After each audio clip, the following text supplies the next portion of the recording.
داسې مینه وه چې شرط یې پکې نه کېښود او ما به په لار د هغې هر قدم ته زړه کېښودو.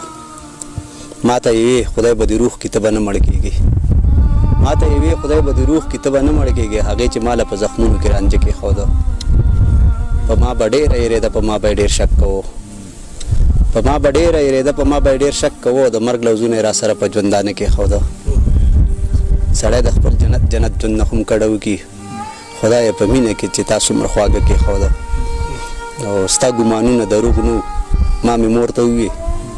ستا ګمانونه دروغ نه وو، ما مې مور ته ووې. مختار مې خوښ دی او بیا لاسونه مې په خوله کېښوده. استاد په سکول کې یو ماشوم راپاڅو، ویلې بچیه پلار د څه کار کوي. ماشوم څه ډېر په غریو نیولي انداز خپلو ملګرو ته چاپېر وکتل، سترګې یې ټیټې کړې او روښانې وې استاد جی په دماکه کې مړ دی. یو څو رڼې اوښکې په مخ تېرې شوې، د تګې ځمکې داسې جذب کړې چې لکه چندخه چې میږی راکاږي. بیا یې قیصه ورته څه داسې وکړه، استاد جي زه چې کله کور ته لاړ شم د دې بستې نه کتابونه لر کړم، په دې بسته کې د پالشو ډبې، زړه کپړه او یو زوړ برش کېږدم. مور ته مې وایم بیبې ښار ته لاړ. مور مې څه ډېر په غریو نیولي انداز وایي بچیه ځه الله دې مل شه. بیا د دې ښار د یو سړک په غاړه په یو فوټپات دغه کپړه خوره کړم، سره د برش او د پالشه کښېنم. بیا د دې ښار دغه ړندو خلکو له د پیزارونو صفایي کومه.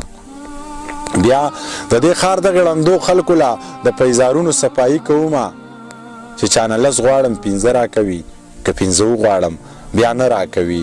استاد ړانده مې ورته ځکه ووې ما نه تر اوسه چا تپوس ونه کړو چې دې بسته کې کتابونه خوند کوي.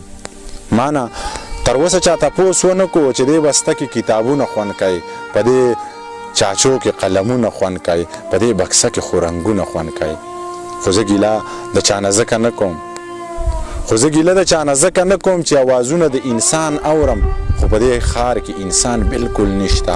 دلته د زړه خاوندان بالکل نشته، دلته په چا کې ایمان بالکل نشته، دلته په سترګو کې نظر هم نشته، دلته زما غوندې نهر هم نشته، دلته په سترګو کې نظر هم نشته، دلته زما غوندې نهر هم نشته.